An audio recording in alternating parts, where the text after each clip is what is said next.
എന്റെ പൊന്നെ, ഇത് രക്ഷയില്ലടാ. ഇത് ഭയങ്കര സംഭവട്ടോ. ഇത് പൊളിച്ച്, ഇത് ഇങ്ങനെയാണ് ഇരുന്ന് ഓടിക്കുന്നത്. കണ്ട, അടിപൊളി. This will be awesome. ഇത് പൊളിച്ചു പോനെ, ഇത് തകർത്തു. എടാ, ഇതില് നമ്മള് താഴെ പോകാൻ പോന്നേ. ഉണ്ടോ, അത് കൊണ്ടുവന്ന് നിർത്തി, തുറന്നു, എല്ലാരും ഇറങ്ങി. ആ പോലെ അമേസിങ്. ഇത്രയും താഴെ നിന്ന ആൾക്കാരുടെ അത് തുറന്നു. ഇത് തന്നെ തുറക്കുമായിരിക്കും, ഇതെല്ലാം ഓട്ടോമാറ്റഡ് ആയിരിക്കും. ഇത് തന്നെ തുറന്നു, കണ്ട. യെസ്, തന്നെ തുറന്നു. യെസ്, കയറിക്കോ ശിവനെ, കയറിക്കോ. കയറിക്കോ. ഇതിന്റെ അഡ്ജസ്റ്റ്മെന്റ് എന്തൊക്കെയോ ഉണ്ടെന്ന് പറഞ്ഞു. എവിടെയാ? അതൊന്നും ഇല്ലെന്ന് തോന്നുന്നല്ലേ? അവിടെയാണോ? നോക്കിക്കോ, എന്താണോ ചെയ്യാം, അഡ്ജസ്റ്റ് ചെയ്തേ. അതിന്റെ സ്റ്റീപ്പിലും കിട്ടും. ഇത് കാലൊക്കെ എവിടെ വെക്കും? കാലൊക്കെ ഇവിടെ വെക്കാനുള്ള സ്ഥലമുണ്ട്. നമുക്ക് ഫുള്ളിങ്ങനെ കാഴ്ചകളൊക്കെ കണ്ടിങ്ങനെ പോവാം. അടഞ്ഞിരിക്കുകയാണ്.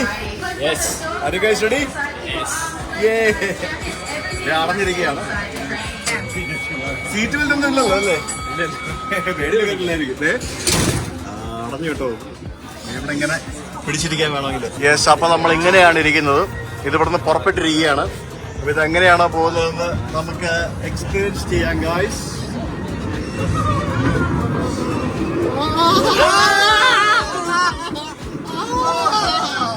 എന്താ പൊന്നെ ടണൽ. ഓ, ഇതൊന്നും കാണാനില്ലല്ലോ. എന്റെ പൊന്നെ, ഇത് മുന്നോട്ടായി പോയിക്കൊണ്ടിരിക്കുവാ. വാവ്. ഓ, ഇത് ഭയങ്കര അഡ്വഞ്ചർ. അതായത് താഴെ പോകുന്നത്. ഇവിടെ താഴെ പോകുന്നോ, അത് പൊക്കടാ, സുറ്റി നിൽക്കടാ, പൊക്കടാ.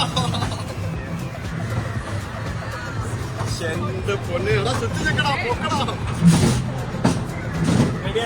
ഇല്ല, പൊങ്ങുന്നില്ല. ഇത് പൊളിച്ച്, ഇത് തകർത്തല്ലേ.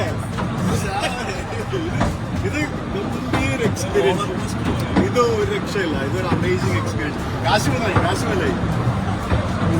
ശരി അടയുന്നത്. ഇത് താഴെയൊക്കെ നമ്മൾ പോകുന്നത് നോക്കി. ഇത് നിങ്ങൾക്ക് ഇതിന്റെ ഒരു ഭീകരത മനസ്സിലാവുന്നുണ്ടോ എന്ന് എനിക്കറിയില്ല. ഭയങ്കര സ്റ്റീപ്പായിട്ടാണ് നമ്മൾ പോകുന്നത്.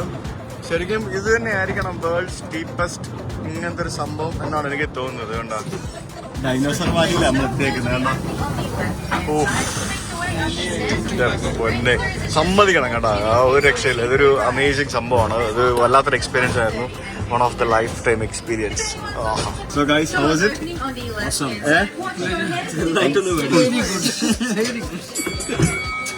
തുറന്നിരിക്കുകയാണ്. So let's get on.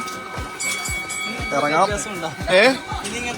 എല്ലാം ഓട്ടോമേറ്റഡാ. കണ്ടോ, നമ്മള് വന്ന് ഇറങ്ങി പോയി.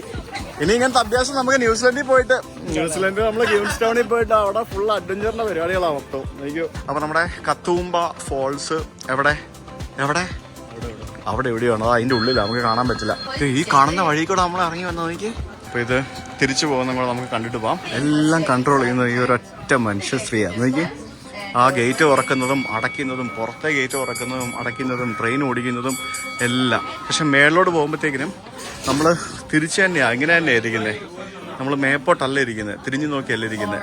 എന്റെ പൊന്നെ, ഇതിന്റെ ടെക്നോളജി രക്ഷയില്ല കേട്ടോ. മേളിലോട്ട് പോകുമ്പോ അത് വീണ്ടും ക്രൈസി ആയിരിക്കും. പക്ഷെ ഇങ്ങനെയാ പോകുന്നത്. നോക്കിക്കേ, ഈ ആംഗിളിലാണ് ഇത് പോകുന്നത്. കണ്ടോ, എന്റെ പൊന്നെ. ഇവിടുത്തെ മെയിൻ ഹൈലൈറ്റ് ഇതാണ്. ഒരു രക്ഷയില്ല. തിരിച്ചു പോകുമ്പോഴേ നമുക്ക് ഏറ്റവും ഫ്രണ്ട് ഇരിക്കണോ. ആണ് തിരിച്ച് ഇതില് പോണം. പിന്നെ എങ്ങനെ തിരിച്ച് നടന്ന് കയറിപ്പോനെ? റോപ്പ് ഉണ്ട്, അതാണ്. ശരിയാണ്, നമ്മൾ ഇതിലല്ല തിരിച്ചു കയറി പോകുന്നത്. നമ്മൾ തിരിച്ചു കയറി പോകുന്ന റോപ്പയില്ല അല്ലേ? നമുക്ക് തിരിച്ച് നടന്ന് കയറിപ്പോയാലോ, ട്രക്ക് ചെയ്ത് കയറിയാലോ? ഓക്കെ, അപ്പൊ നമ്മൾ ഇവിടെ വന്നു കഴിഞ്ഞാൽ നമുക്ക് 30 minutes വാക്ക് ഉണ്ട്, പിന്നെ 1 hour വാക്ക് ഉണ്ട്, അങ്ങനത്തെ പരിപാടികളൊക്കെ ഉണ്ട്. അപ്പോൾ സീനിക് കേബിൾ വേയിലേക്ക് പോകാനായിട്ട് 15 minutes, സീനിക് വാക്ക് വേ എങ്ങനെ, സീനിക് റെയിൽവേ എങ്ങനെ, അങ്ങനെ പല സ്ഥലങ്ങളിലേക്കുള്ള മാപ്പൊക്കെ കൃത്യമായിട്ട് എല്ലായിടത്തും എഴുതി വെച്ചിട്ടുണ്ട്. Welcome to a regenerated coal mining site എന്നാണ് ഇവിടെ എഴുതിയിരിക്കുന്നത്. ചെറിയൊരു ഡ്രിസ്ലിംഗ്. അപ്പോൾ ഇവിടെ നിന്നായിരുന്നെങ്കിൽ കുറച്ചും കൂടെ അടിപൊളിയായിട്ട് എടുക്കായിരുന്നല്ലേ. പക്ഷെ ഇവിടെ നിന്നാ ഇത് ശരിക്കും നമ്മുടെ മറ്റേ വീഗാലാൻഡിലെ റോളർ കോസ്റ്ററിനെ കാട്ടി ടെറിബിൾ ആയിട്ടുള്ള ഐറ്റം കേട്ടോ ഇത് കണ്ടോ. നമുക്കിതിൽ തന്നെ കയറിപ്പോയല്ലോ, തിരിച്ച് രസമായിരിക്കും അല്ലേ. എന്റെ പൊന്നെ, ഇത് പ്രൈവറ്റ് പ്രോപ്പർട്ടിയാണ്, കണ്ടില്ലേ? പ്രൈവറ്റ് പ്രോപ്പർട്ടി, നോ ട്രസ്പാസിംഗ് എഴുതിയിരിക്കുന്നു. അപ്പൊ ഇവിടെ പണ്ടൊരു കോൾ മൈനിങ് സൈറ്റ് ആയിരുന്നു. അപ്പൊ നമ്മളിപ്പോ എത്തിയിരിക്കുന്നത് ആ കോൾ മൈനിങ് സൈറ്റിന്റെ ആ ഒരു ഭാഗത്താണ്. അപ്പൊ ഇവിടെ നമുക്ക് ഈ ഒരു റെയിൻ ഫോറസ്റ്റ് എന്ന് പറയുമ്പോഴത്തേക്കും നമുക്കറിയാം, ഈ മരങ്ങൾ ഇങ്ങനെ ഇടർന്നു നിൽക്കുന്ന സ്ഥലങ്ങൾ. ആ റെയിൻ ഫോറസ്റ്റിലൂടെ നമുക്ക് ഒരു സീനിക് വോക്ക് പോകുന്ന വഴിക്ക് നമുക്ക് കുറെ ഡൈനോസേഴ്സിനെ കാണാൻ സാധിക്കും. ഡൈനോസേഴ്സ് ഇഷ്ടം പോലുള്ള ഒരു സ്ഥലമാണ് ഇവിടെ. അപ്പോൾ അത് നമുക്ക് അതിനെ ഇങ്ങനെ കണ്ട് എക്സ്പീരിയൻസ് ചെയ്ത് ആ കാഴ്ചകളൊക്കെ കണ്ട് ആസ്വദിച്ച് ഇങ്ങനെ പോവാം. പണ്ടത്തെ ഒരു കത്തുമ്പ കോൾ മൈൻ ഓഫീസ് എന്നൊക്കെ പറഞ്ഞിട്ട് ഇവിടെ കാണാം. പിന്നെ ഏർലി ടൂറിസ്റ്റ്, ഇവിടെ പണ്ട് മൈൻ മാറിയതിനു ശേഷം ടൂറിസ്റ്റുകളൊക്കെ എങ്ങനെയാണ് വന്നത്. പിന്നെ 80 മീറ്ററുള്ള ഒരു ടണലാണ് എന്ന് പറഞ്ഞ് എഴുതിയിട്ടുണ്ട്. അപ്പോൾ ഇതിന്റെ സീനിക് റെയിൽവേയുടെ ആ ഒരു ഇൻക്ലൈൻ അങ്ങനെ സംഭവങ്ങളൊക്കെ. അപ്പോൾ നമുക്ക് ആ ട്രെയിൻ വരുന്നതൊന്ന് കണ്ടിട്ട് പോകാമെന്നാണ് നമ്മൾ വിചാരിക്കുന്നത്. അതിപ്പോ അങ്ങ് മേളിൽ നിന്ന് വരുന്നുണ്ട്, കണ്ടോ? നമുക്ക് കണ്ടോ? എന്തല്ലേ, ശരിക്കും നമ്മൾ ഇതിന്റെ ഫ്രണ്ടിൽ ഇരിക്കുകയായിരുന്നെങ്കിലേ നമ്മുടെ കട്ടയം പടം മടക്കിയനെ, സത്യം പറഞ്ഞാല് അതുപോലെ രസമായേനെ. എന്റെ പൊന്നു, അതൊരു കിടുക്കാച്ച് സംഭവമായിരുന്നു. അയ്യോ, എല്ലാരും എൻജോയ് ചെയ്തേട്ടാ. എന്തായാലും ഒരു ഗംഭീര സാധ്യതയായിരുന്നു, അടിപൊളി. ഇവരിത് ഏറ്റവും കൂടുതൽ സ്റ്റീപ്പസ്റ്റ് ആയിട്ടുള്ളതാണെന്ന് പറയുന്നത് സത്യമാണ്. അപ്പോൾ ഇവിടെ ഗിന്നസ് വേൾഡ് റെക്കോർഡ് കിട്ടിയിട്ടുണ്ട്, അതിന്റെ സംഭവങ്ങളൊക്കെ ഇവിടെ എഴുതി വെച്ചിട്ടുണ്ട്.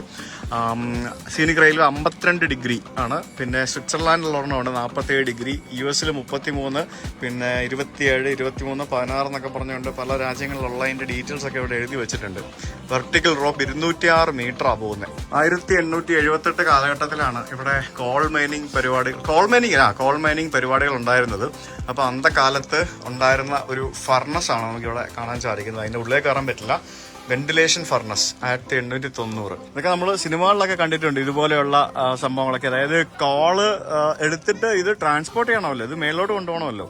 അപ്പൊ ഇതുപോലെയുള്ള എന്താ പറയാ, ഇതിനകത്ത് ഇട്ടിട്ട് റെയിൽ വഴി തന്നെയാണ് ഈ കോൾ എന്ന് പറയുന്ന സംഭവം ട്രാൻസ്പോർട്ട് ചെയ്തിരുന്നത്. പിന്നെ പണ്ടത്തെ ആ ഒരു കോൾ എക്സ്ട്രാക്ടിങ് പരിപാടികളൊക്കെ എങ്ങനെയാണ് ചെയ്തിരുന്നതെന്നൊക്കെ ഇവിടെ റീക്രിയേറ്റ് ചെയ്ത് കാണിച്ചു വെച്ചിട്ടുണ്ട് കുറെ നമുക്ക് മനസ്സിലാക്കാൻ വേണ്ടി. ശരിക്കും പണ്ട് കാലത്ത് ഈ കോൾ മൈനിങ് എത്ര സംഭവങ്ങളായിട്ടാണ് ചെയ്തിരിക്കുന്നത് നമുക്ക് മനസ്സിലാക്കാൻ സാധിക്കും. ഈ മൈനുകൾ എന്ന് പറയുന്നത് തന്നെ ശരിക്കും നമ്മുടെ പ്രകൃതിയെ നശിപ്പിക്കുന്ന ഒരു സംഭവം തന്നെയാണ്. പക്ഷെ നമുക്ക് മൈനിലാണ്ട് പറ്റത്തുമില്ല.